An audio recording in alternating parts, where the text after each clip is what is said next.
Umetumwa.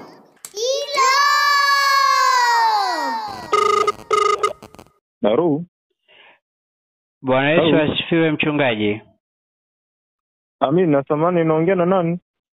Kondoo aliyepotea. Samani, kondoo, jina lako nani? Kabotro moja hiyo. Karibu Kabotro. Nina matatizo mchungaji. Nakusikiliza. Kuna mke wa shemasi wako alikuwa anajipitisha ananitega mchungaji. Ndio.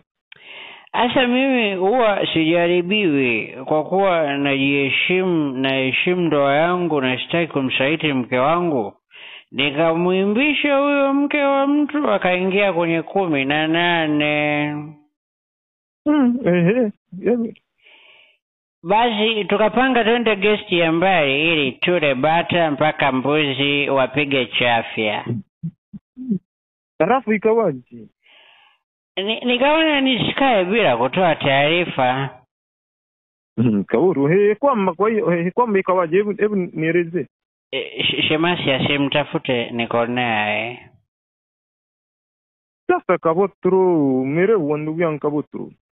Kitabu Kutoka 20:17 Mungu anakataza mtu asimtamani mke wa jirani yake. Mimi sio mtu sasa. Andiko linalenga watu wote. Haleluya. Hebu mpe Yesu maisha yako na huyo mama umrudishe kwa mumewe Kabotro. Na kuomba sana. Utakuwa umekosea namba brother. Kabotro. Nende nina